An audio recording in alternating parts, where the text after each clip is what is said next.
Welcome to Let's Talk About It, a podcast created by students for students.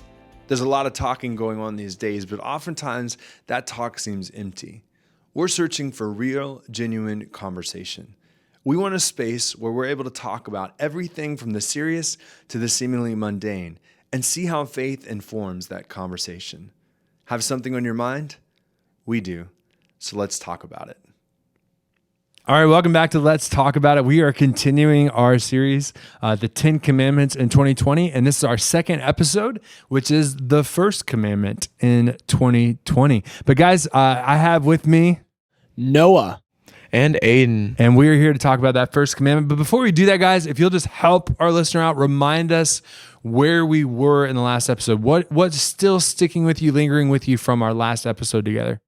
well, we talked a lot more about not just the 10 Commandments in and of itself, but what kind of ties in around the 10 Commandments. So how the 10 Commandments is the law, but in that you can also find the gospel with the law. Sure, the partnership. Yeah, the partnership of the 10 Commandments and the gospel, for sure. Yeah, I like that. I really like the who am I statement and kind of the self-reflection of.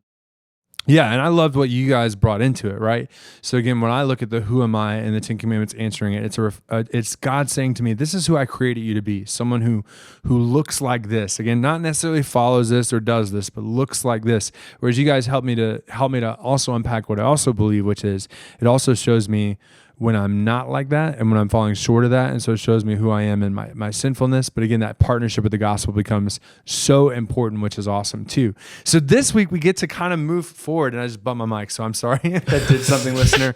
But we're getting used to this new setup. I love the new setup. I'm excited for the possibilities with it. But yeah, we're moving into First Commandment, which I was telling these guys right before we started. I am so stoked. When I actually thought about doing this project of the 10 Commandments of 2020, again, we talked about in the last episode, when we talked as church leaders, as church workers, all the different stuff that comes up, all the problems we're having right now, we go back to the 10 Commandments.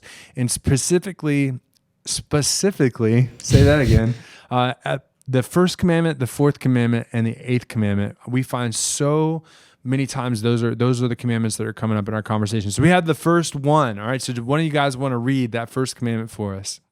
You shall have no other gods. Yeah. Right. So number one, I always tell the kiddos, number one for a reason. All right. And so, why do you think, if you were to hear me say that, number one for a reason, why is the first commandment number one? It's pretty self-explanatory.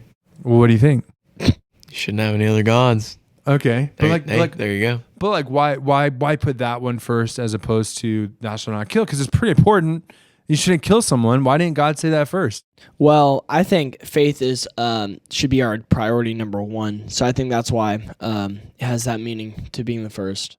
Yeah. Okay. So let's play that. Okay. Go ahead, Aiden. Well, I was going to say it's kind of like a bond between you and God. And so if you try and break that bond by having other things that are more important in your life than that bond between you and God, then that kind of is the reason why that's there, to show you that you shouldn't break that bond.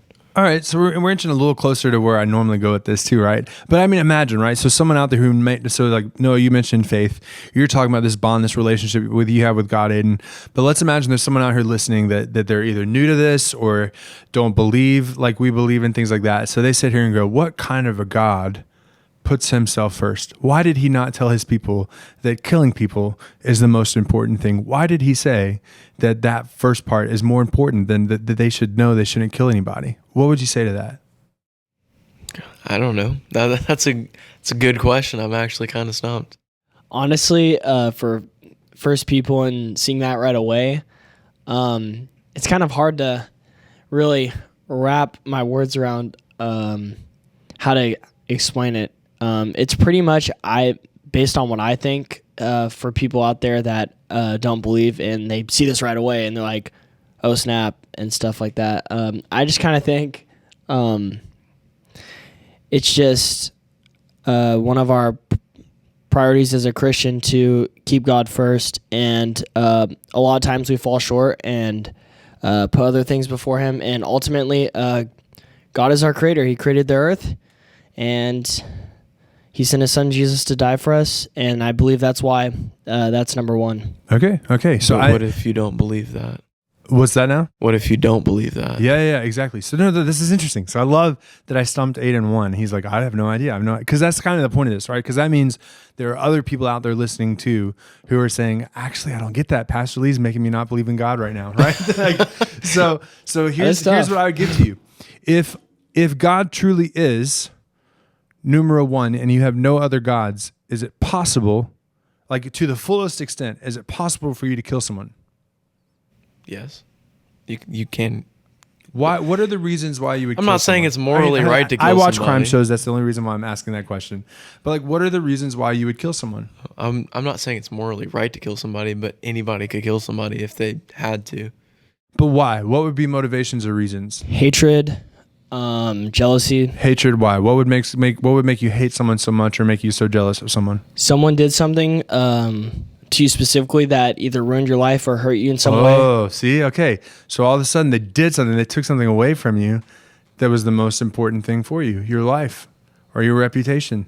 So there's some other God, right? And we'll dive into this, that you are worshiping before God himself. The reason why God put number one is because if you have no other gods, the other 9 are going to follow. If you have God at the top, and we'll unpack even more what that means, especially with that question we talked about in the first episode of what does this mean? Like, especially when you unpack that, if you follow number 1, then all of a sudden, like the rest of them follow naturally. I mean, and truly, fully pursue it, right? And again, that's why I kind of qualified it, because like anybody can say, like, well, no, God's the only God of my life. But as we kind of get to talking, though, I think we're going to see, actually, this is why we need to talk about this, especially in 2020. So again, let's go back to that confirmation or Sunday school, or we'll go with the word basic introduction to the commandments. When you hear "you shall have no other gods," what does that mean for you? Or what are the conversations you have? We should fear, love, and trust in God above all things. Okay, so he's remembering that answer. So that's the answer. So if you were to say, what does this mean? Luther, when he's trying to unpack it, says, we should fear, love, and trust in God above all things. And it's a really, really great answer. But again, if I were to ask someone who hasn't been in confirmation or who hasn't heard that, what do you think they'd say? What does it mean that you shouldn't have other gods? Well, I think others would think like physical people rather than objects and things of this earth. Okay. That makes sense. So other religions. Yes. Okay. Yeah. So like, don't go worshiping the Greek gods. Don't go following Allah. Don't go following any of the Hindu gods or anything like that, or expanding even beyond that to other religions as well. Okay. So certainly. But then there's this, again, once you start diving more into the Sunday school, what you start to learn, you start to unpack that word. What does it mean for something to be a god? Or maybe an Old Testament way to put it would be for something to become an idol in your life. Okay, so what do you guys think with that question? It's something that overpowers your life and that brings more meaning than anything else in your life. Yeah, certainly. Like it gets overpowers. It's the most important thing in your life. The way I talk about it in our journal, our confirmation journals, is imagine there is a throne room of your life, and it is sitting there in your heart. And the question you have to ask yourself is, who or what is sitting on that throne of your life? Who's your king? Who's the one or what, right? Because there's a lot of different things that can become the most important thing for us. And so that's why that phrase that Luther gives us is going to be so important. But we're going to dive into that more. Let's just stay on that surface level of the throne room of your heart. What are some things when you look at this world, because we're talking about the relevance of these in 2020. So I think there's a lot of stuff that's been true for all of mankind. And then we'll kind of maybe even get into more of the, especially in 2020 stuff. What are some of those things you see in people's lives that are sitting on the throne room of their life? It is the end all be all. They are worshiping this, whether or not they see it or not. Money. Sure. Unpack that. You got that on spot on right there. It's like, the whole goal of everybody's life is to make money so that you can get through life without having to struggle, and that you can retire and you can be happy. And that's the goal of most people's lives. Yeah. No, and I think this is a very important one for us to talk about. And I think we're going to want to spend even more time on money when we start layering on the other thing. But as far as what is it, the throne room, keeping it at that simple level, it's that pursuit of wealth, that reality of wealth, and that ability to show off wealth. that is the most important thing in a lot of people's lives, or that they're chasing. I mean, think about that phrase, the American dream. And what is that? That's to have the most money so you can retire and pay other people to do stuff and things like that. That's seen by some people, right? Because I don't think all people see that as the American dream, but that is seen now as the glitz and glam of the American dream, especially when you ask someone from another country. It's probably what they're going to say the American dream is. Someone here might define it a little differently. What about, what's something that's on the throne room of a lot of people's hearts? I think just with wealth, probably fame, Sure. probably being known by many. Oh, I like that, because that can start to dive into things. So I think fame, and I think you're in a movie or you're on a TV show, but when you throw in that phrase being known, that adds a whole nother layer that applies a lot more broadly. So what are some of those things? Well, being known, I mean, you could just want to throw your name out there. You want people to know who you are, and that can, that all stems back to generating. You want to be famous, you want to be wealthy, and you want to be able to quote unquote live the best life. Yeah. And how do you guys know when someone is famous? How do you know?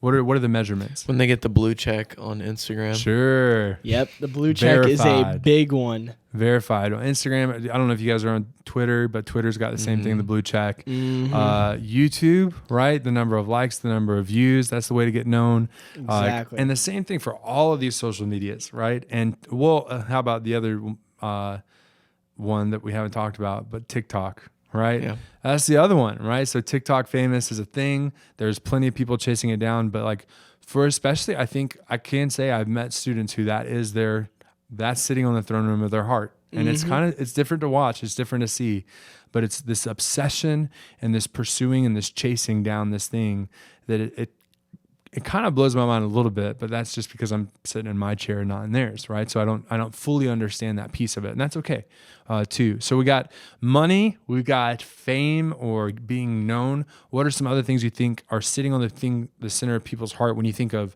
that throne room? I think their own personal needs sometimes. Okay, so define that, because you used a couple of words. I think that some people are a lot more selfish, and that can almost bring on to them being their own God because they view themselves so highly. Totally. And that's where you and I are on a very similar plane. I've dreamed of doing this sermon, so forgive me if I ever actually do it, because I've never done it. But I wanted to have a sermon on idols. And this is seriously like an 8-year-old dream of mine. So the seminary dream, like I wanted to do this sermon.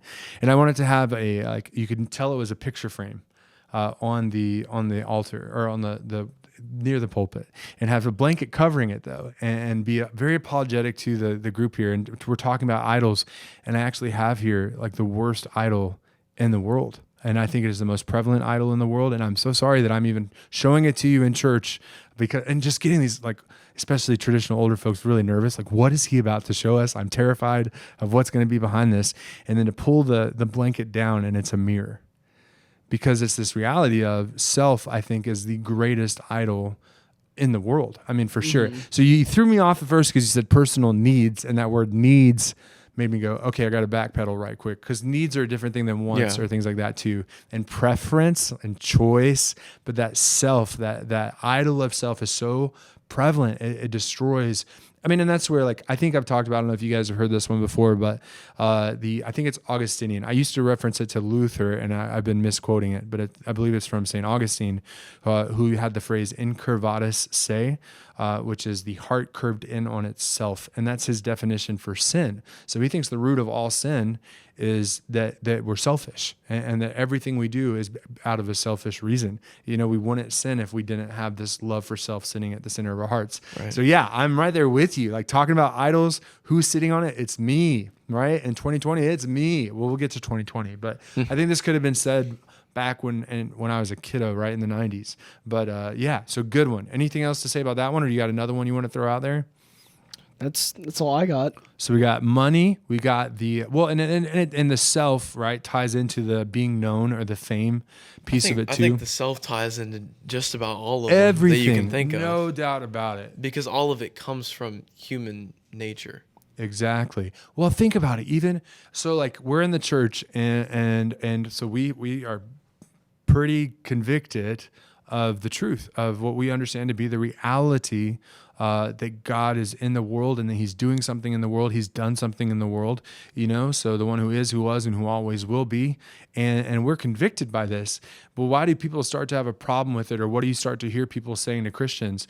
Well, that's your belief. And I'm like, sorry, brother. Like, it's outside of me. It's completely extra nos, right? That's the Latin there, outside of me. Because if it were up to me, yeah, we throw it away so I can do whatever I want to do. Like, I don't have to worry about all this stuff. I can be the God of my life. I can stomp on other people to get what I want and things like that. But the reality is there's this law that's been written on my heart, and there's this reality that's given to us in the Word of God that is attested to in history and creation. And then the whole idea of creation itself attesting to the existence of God. Like, I like to tell people, and this is a whole nother, actually, we were joking, guys that are listening, and guys and girls, ladies and gentlemen, men and women, who are listening in on with this one, about how eventually this is our Let's Talk About It podcast for students, but eventually I'll probably have my own podcast. But I want to talk about creation and things like that, because I think when you think about the existence of God, which I had down as a topic, a dream topic for one, like, what do I think is one of the biggest testaments to the existence of God? And I think it's every single person you look at. So like Noah is, Aiden is, because your body is a miracle. Like, when you start to really look at the human anatomy and how it works, and how you can breathe without thinking about it, and how you can, all this stuff, and the wires and the different systems that all work together, and the complexity of it all, and then the reality that you can think, and the idea of a mind and a soul and everything like that. I'm like, hello, like, how is this chance? Any of it. Anyways, not a topic for another time, because we are on the First Commandment. Had to pop off there, Pastor. Had to pop off, because that is seriously, I think like I probably wrote down like 15 topics I would talk about on my podcast. The reason it hasn't started, well, one, I'm still learning the technology of all this, but two is I got to find the name, right? The name's got to be right. I'm not going to call it Pastor Lee's podcast. Like, who's listening to that? So like, and it's got to speak to me. It's got to speak to me and my own kind of personal mission, I think, and how I see my life and things like that. So I've thought about it. That was my computer. Triple P's. What's that, Pastor Lee or Pastor podcast? Triple P's. Triple P's. Pastor. Oh no, that doesn't work. PLP. Yeah, Scratch PLP. that. Yeah, I'm not in the right. No, it's okay. But a lot of it's about bad. creation. A lot of it's about Genesis. A lot of it's about these bigger questions of things. Anyways, so coming back though, First Commandment. This is one of my big ones. This is one of my ones I enjoy talking about, because it is so important. And so let's go ahead and unpack a little bit more, dive a little bit deeper into some of these things too, because I think when you start to look at Luther's what does this mean, it expands that what is a God in our lives. And so that what does this mean? So you shall have no other gods. What does this mean? And Aiden said it before. We should fear, love, and trust in God above all things. And I think those three words at the front, fear, love, and trust, are huge. Now, what you'll notice, if you're paying attention going from here, this is actually interesting, because in all the rest of the what does this means, or what is this questions, it just says we should fear and love God so that. And then here there's that extra word, trust. So we should fear, love, and trust in God above all things. So it certainly applies to the gods that you guys mentioned. So money, right? So how does fear, love, and trust apply to the money God conversation? So you have to. So I think a lot of people misrepresent fear as being afraid of God, but it's more of like having respect for God kind of thing. And so in that, you have to see that you have to respect that God's going to do what he's going to do with that. And you just have to trust in him so that you can have a loving relationship with him. Yeah, totally. And so actually one of my favorite illustrations on this is, so this fear, right? You're right. We need to tackle that before we dive into some of these other gods, because that's the one that might, again, especially if someone's listening who hasn't really explored this faith stuff, they're going to be like, why do you have to be afraid of God? So a pastor buddy of mine was preaching, and like he was talking about how he and his wife were in, I believe, Guatemala or somewhere in Central America. Man, people are emailing me at late at night. Why are they doing that? Anyways, Go to bed. But anyways, he and his wife were at in Guatemala, and they were going up toward a mountain. They were just on a hike. Again, you can imagine tropical, beautiful. And they started seeing these signs that were like danger, like be aware, don't go too much further. I mean, it's not necessarily in English, so they're like, what is going on, what's happening, things like that. But as they got close, they really didn't understand why. And then all of a sudden they got to the top, to this rail where, again, a few people were passing, but it's still these big warning signs like danger, don't do it. And they're standing and they go to the edge and they look over. And what do you think they saw beneath them? Nothing.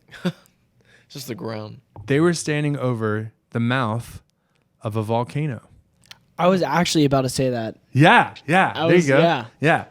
And so you can imagine in their brains scary. what they're thinking, right? At the one and the same time, they're going, how amazing is this? This is so beautiful. This is so wonderful. This is so awesome. And at the same time, because think of how pretty it is. Think about that. The power that you're looking into. That's a volcano. Exactly.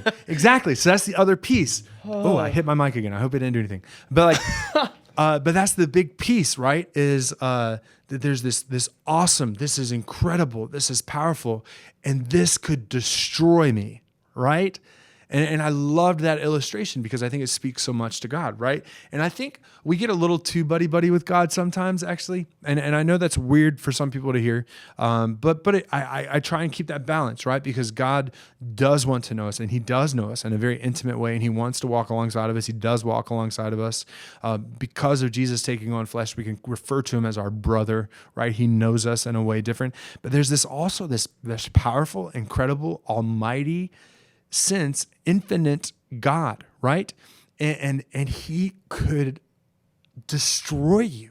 Like, and again, but he loves you, right? So it's that weird balance, right? He could actually because of my sin, I deserve to be wrecked, to be destroyed, to be sent to hell, to eternally be punished, right? That's the reality of this design, right? But he doesn't, right? So it's just this balance. So that's that fear. So that's that peace. So here's the question. Money.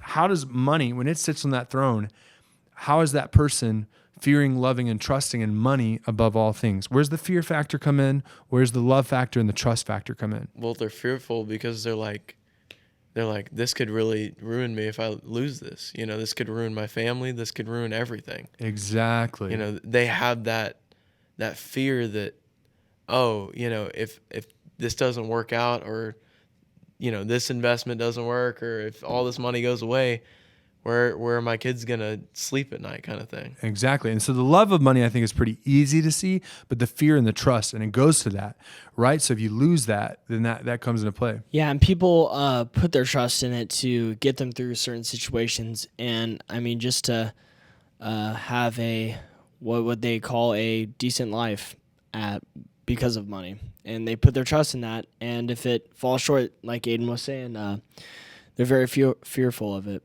And the love factor, I mean, if you're quite wealthy, you're going to love it. I would assume so. Well, and just this obsession, though, you've probably met people like this of money is everything. So What do they love most? They love their possessions. They love their stuff. They love the flashy stuff. And that matters more than the people around them and things like that. And the trust factor, too, of when the money's there, well, you have to trust the money. If the money's there, it's that fear. They go hand in hand. And so now let's start to connotate that next step with this one into 2020. So, like, the reality is we're in a pandemic. The reality is there are people losing jobs. The reality is when people go to, right? This is why I did this. This is why I wanted this series so bad. The reality is when people are going back to school or not back to school, that's going to affect people's jobs. So maybe you're in a situation where like there's a single parent who has to make some really tough figuring it out. And that's a harder one that I hope the church is able to surround people and help people. And I hope employers are able to do it. Or you have the other one where the money God is there and you have two working parents and you have the situation where the reality is one of them might have to stop working in order to stay home with the family, potentially. And I'm not saying that's the right way. Don't read that way, but I'm saying that might be there. And if that's you, right? Let's say you're married, you both, and one of you might have to cut back on a job or take one. Then all of a sudden you have to ask yourself, is that the end of the world? Is that our lives are ruined? We don't know how we're going to make it. When you lose a job, right, which is a hard thing. Again, I'm not making light of any of this, but when you lose a job, is your world over? Are you done? Are you now, there's no possible way out and you have to end your life now because you've lost your job? And this is a real thing. This is a serious thing again. And that is a decision people make. And why? Because money's sitting on the heart. Money's sitting on the throne. And that's the big thing. So for me, like I've even talked about with this pandemic, like, life is one of the health is an idol sitting on people's thrones. Because when I'm not healthy, I'm terrified. I'm afraid. And I'm going to trust a doctor. A doctor's going to sit on the throne room of my life because I need whatever they're doing. Versus me, I've said, if I don't want to die from this, but I'm not afraid to die from this. Why? Because God is sitting on the throne room of my heart. And I know that. And I know that he has a bigger plan than my life that I have an idea of, a pretty good idea of, but I still don't have the fullness of it. So I'm talking a lot now, and I hate when I do that. But we're dipping our toes in the water now. So what are some other things you're seeing? So maybe the fame piece, or other things that you're seeing in 2020 where you can apply this fear, love, and trust lens, and there's starting to be dots connecting. Well, gosh, I mean, I can even think about it as, the money portion of it. I can think about my situation now where it's like, is it really worth it to go to college at this point? Am I going to end up wasting all this money for me to get this degree to go get a job just to make money again, kind of thing, to pay off the money that I already spent? I've been really struggling with what to do about the whole, next 4 years or more of my life, because it's like, would I rather, go get a job right now and hope and pray that it works out? Or would I rather go to college and hope and pray that I can even get through it, to maybe even get to the same job that I was already working at? This is a great conversation. Noah, what you got? I love what Aiden just brought up, because especially nowadays, college is just so expensive, and it almost acts as a burden once you're done. Like, you think just because you went to college, you got this degree, now you can go get a job, but then you're going to have that burden of money that you're ultimately going to have to pay back, which is a whole circle if you think about it. And I loved what Aiden was saying, especially during the pandemic, how, everyone's pretty much going online.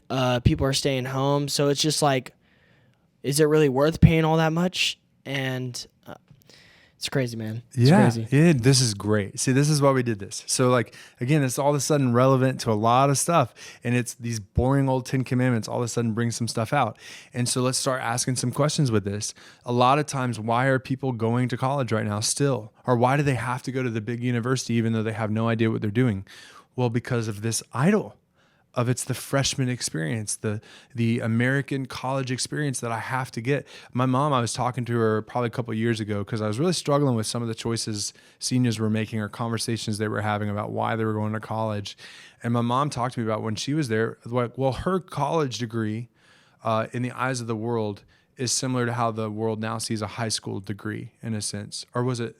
No, her high school degree is now like a college one. That's what it was. So for her, to get a job, you just had to graduate high school, but to do a little bit more with something, you needed college. And now you kind of need college. Is this is what we're told, the idol. Exactly. You need college to get the degree. And a grad school degree is equivalent to what my mom would have gotten in college. But so when she was choosing a college, she went to junior college. It was no big deal. You didn't think about the freshman experience or the dorm room or anything like that, which is now built up, or the sports. Like, that was cool, I guess, but you could watch those on TV. It didn't matter. And then once she finished her associates, she said, okay, I want to be an artist. Who's got the best art program? And that's where she found the college she went to, War Eagle. And so but that was it. Nowadays, though, it's, I got to go for the experience. I got to go where my friends are. I got to do this because that is the God of my life. And it is such a challenging question for you guys now of, if it's all online, why would I not just go to Lone Star right now and get core credits out of the way? Why do I not take a gap year in order to figure out what I'm doing? You know, if I don't really know what I'm called to do. Like my own personal experience was, I knew what I wanted to be, which is a pastor. And there's plenty of ways to become a pastor, lots of different ways to become a pastor. But certainly the main path that they talked about when I was going through was going to seminary. Now, in order to go to seminary, you had to go to college first. So I was going to all of a sudden be going to 8-9 years of college, or a school beyond high school, in order to become a pastor. And that racks up a lot of debt, you know? And so for me, I'm in a situation where I have a ton of student debt. There's no doubt about it. But in line with this conversation, I'm kind of like, you know what? I'm going to trust God with that. I'm not going to be worried about that. I'm going to be responsible with it. I'm going to make my best decisions I possibly can. But I know this is the calling God has for my life, and I'm going to trust the path and the resources he's placing in my life. So it's funny. I'm not Pastor Gene, but I'll plug Financial Peace is a great program to help wrap your mind around it. And certainly, even if you're in high school or college and listening to this right now, there's some great wisdom there. And I'd love to even talk to you about that. If you have questions about that, reach out to me, because there's really some cool steps and some things I wish I knew when I went to college about money and things like that. I was even telling somebody the other night, there was two college students that were talking to me post senior anointing. And I said, here's one of the things I'll tell you: fast food or eating out costs tremendously more than making your own food. I learned that lesson the hard way. It was way too late in my life. It was my vicarage years where I learned that, because I was finally making money. I thought I was top of the world, making $18,000 a year, as a kid who's just been in school his whole life. And then I realized I was absolutely blowing that money on food, eating out, instead of making it for myself, which would have saved enough money for me to be making decisions that I didn't have to take on more loans the next year and stuff. Anyway, so great one. So what else is coming to mind when you think fear, love, and trust, or what are you adding, Aiden? I have a question. Okay. Do you think that your family could become an idol? Totally. And I have a question for you. What made you ask that question? I don't know. I think I've just kind of, with the whole college thing, I've been kind of struggling being able to leave my family, because it's like the people that I live with right now, and obviously like some farther away, but people I live with right now is all I've known, and the only thing that's really been consistent in my life up to this point. And now that's going to kind of go away, and so that fear of leaving them and potentially not having that in the future, or missing out on stuff in the future, has really been hard on me probably the past 2 months. Sure. And so I think I would say in that situation, I wouldn't necessarily say actually that family is the idol in that situation. I would say it's comfort or familiarity or routine, because I experienced that too. So I'm the odd child in our family. I'm the lower middle, so I'm the third of 4 kids for my parents, and I was the only one that went more than 2 hours away from home. I would say forever, but my brother eventually moved 5 hours away. But other than that, my siblings haven't wandered too far. For college, I moved 4 hours away for college. That was crazy. What am I doing? I'm going somewhere where I don't know anybody. It was terrifying. Seminary, 12 hours away. Vicarage, I was placed in Wisconsin, 17 hours away from my family. And now God put me in Texas, 13 hours away. And in my mind, I'm going, okay, God was prepping me for what he called me to do. I'm cool with this. But it was that comfort every time that just crushed me, absolutely crushed me. But then if you would have asked me at the end of college, where did I refer to as home? College. And at the end of seminary, where did I refer to as, well, I think I still probably referred to Georgia as home at that point, but you know what I mean? It became a home. It became a place for me. So it's asking that question of what it is. Whereas family, I think, becomes an idol. When I hear that is when, and again, I think it's this thing we talked about with self and sin, that, that if this idol can cause you to sin, then it's an idol, right? So if my family all of a sudden causes me to talk junk about somebody else, or to hurt someone else, or to avoid God for some reason, or for them to be the end-all being of my life, and if they leave my life for some reason, my life is over, family's probably an idol for you. So again, I like to think about it in that framework too. That was good. You really got my mind. I'm always fascinated with what's on your mind with things. So what is sticking out to you about that? I was just taking it all in. No, I really like what you were saying about the whole comfort and familiarity thing, about how you were being prepped for the bigger picture. And it takes a lot to move different places like that, and to really get away from what you call your routine and stretch yourself out of your comfort zone, I should say. And it's just neat how it all flows together. I'm still processing over here. No, this is good. No, because that's landing on you. How about this? Because this is it. This is what this is all about. It is the 10 Commandments in 2020. So speaking of comfort and familiarity, is that relevant for 2020? New normal. The new normal?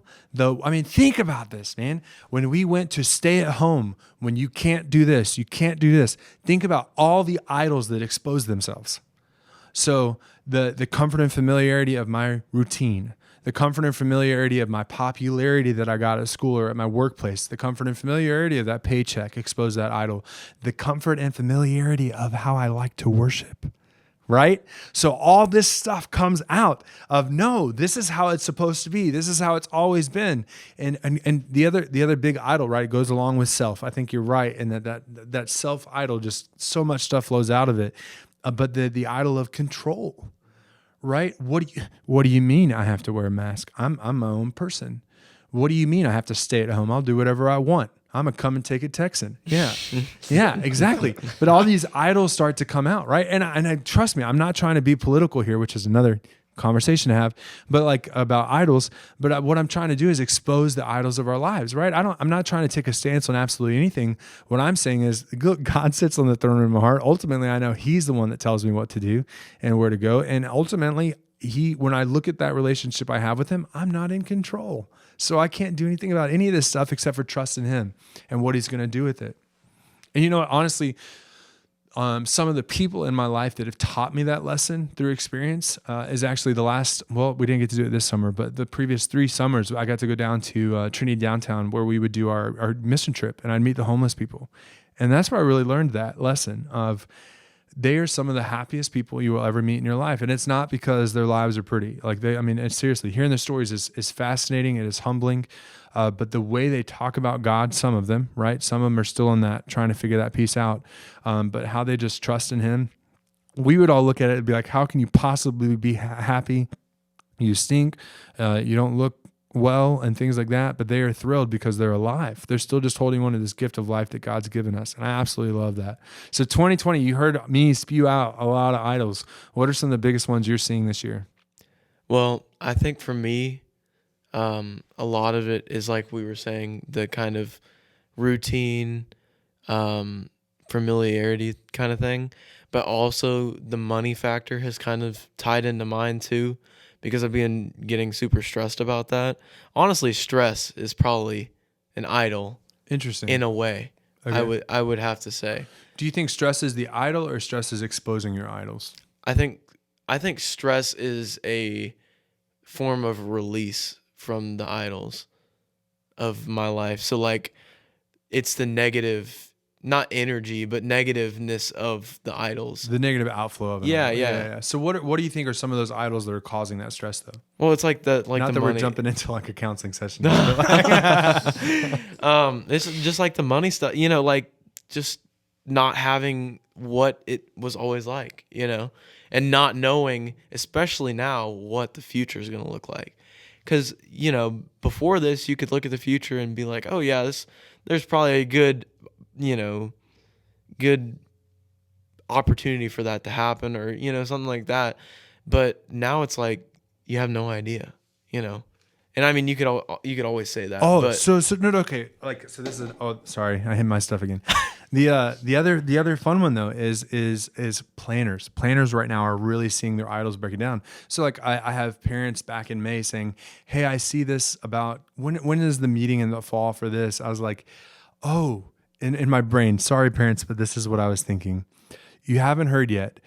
There's this thing called COVID-19. It started in China, because we're in a pandemic. And again, I'm not trying to make light of the very real anxiety that a lot of people are having, but it's that I need something on my calendar in order to feel comfortable or to feel at peace. Otherwise, I'm afraid. Otherwise, I trust my calendar. It helps me know that something else is coming. And it's showing me that something else is sitting at the top of my heart. What's in your brain, Noah?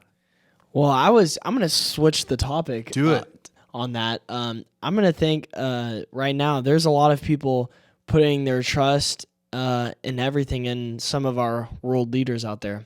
Yeah. And it's a huge topic to go down, especially with what's going on now and, this side or you're that side, or, it's crazy. But so what about our conversation so far kind of made that light bulb go off for you? What are some of the key parts, like the fear, the love, the trust, the idol? What is it? Well, you have people putting in their trust in these people when they're, for instance, we had a stay-at-home order. Okay, we're going to trust that.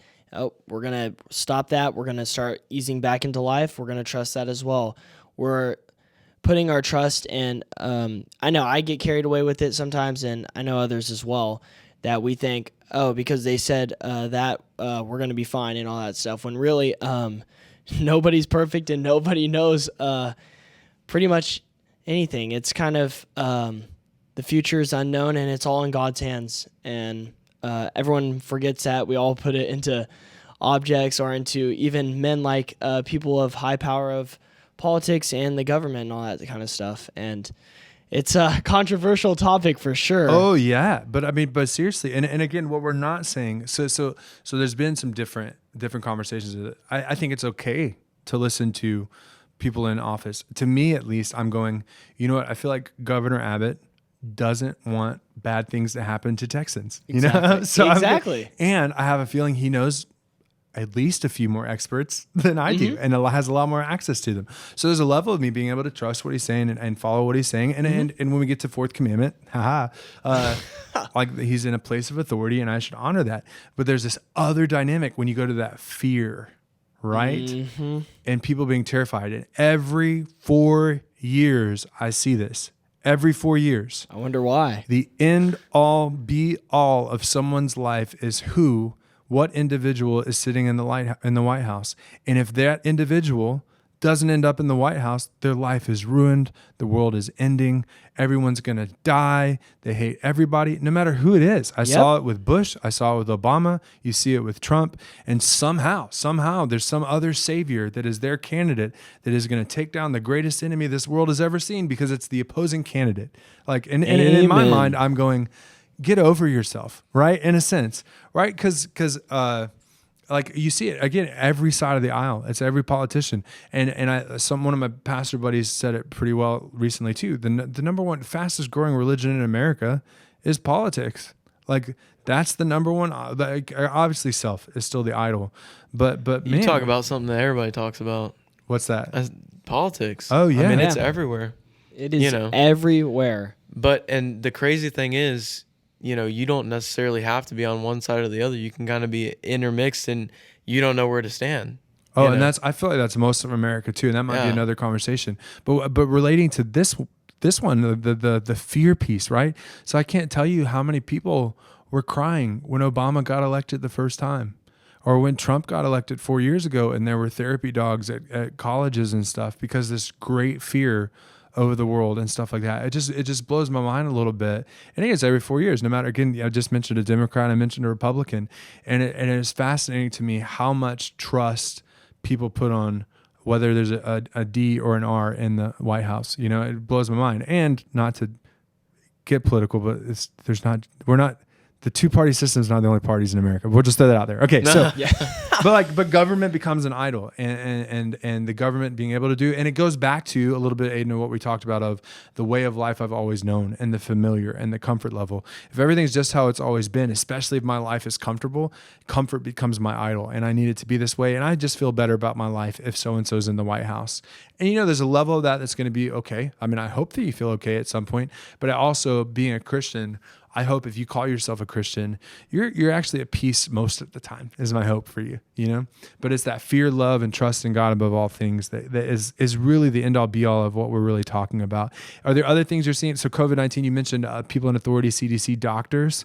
So like, oh man, Facebook, man. One of my actually, he's in the medical field, and he posted it.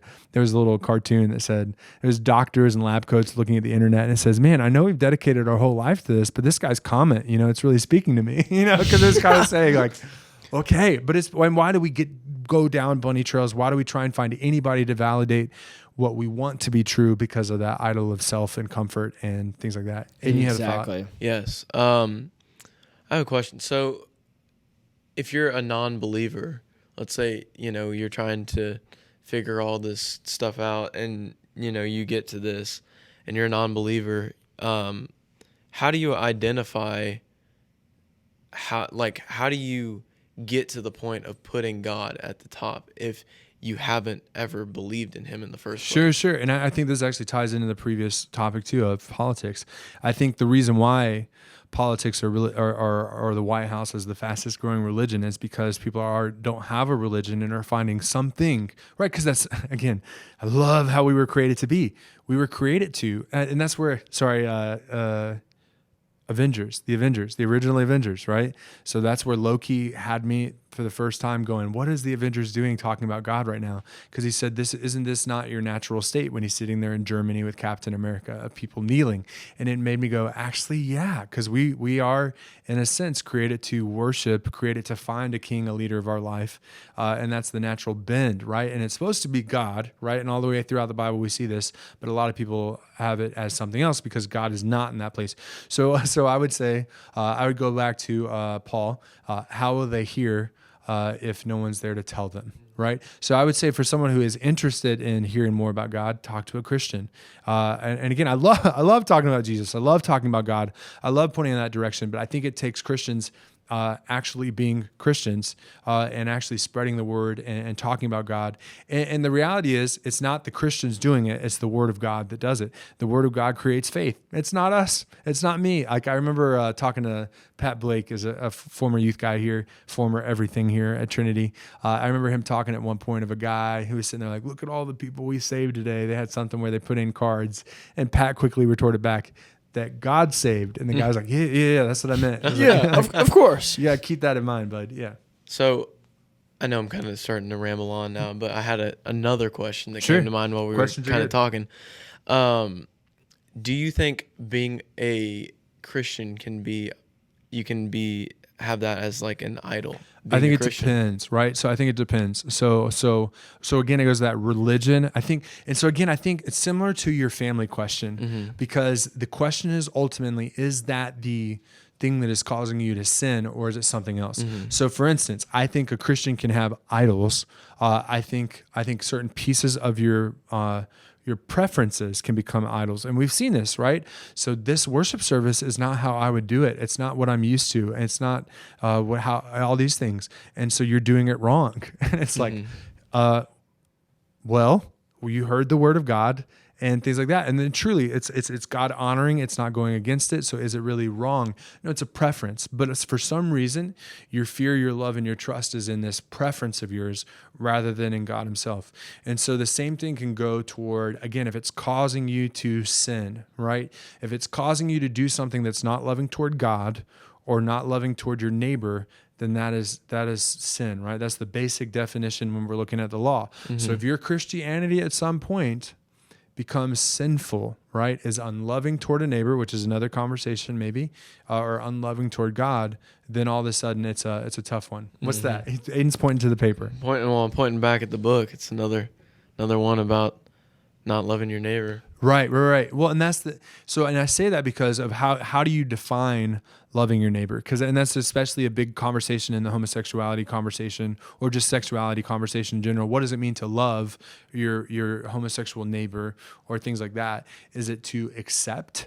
Right? All of a sudden, it's a whole nother conversation for a whole nother time. But ultimately, that's where I would lay it is what you're doing or is what you're talking about, your family, your Christianity, your religion, your belief. Is it allowing you to love God and love your neighbor? Then that's not the idol right now. It's not causing you to sin. Yeah. Good stuff. All right. So, man, we're getting there. All right. So here's kind of where we're landing then. First Commandment, one of my favorite ones to talk about. Is there anything else? I know we talked about a few of these beforehand. Is there anything else on here you're seeing in 2020 particularly that you are seeing is resonating with the First Commandment?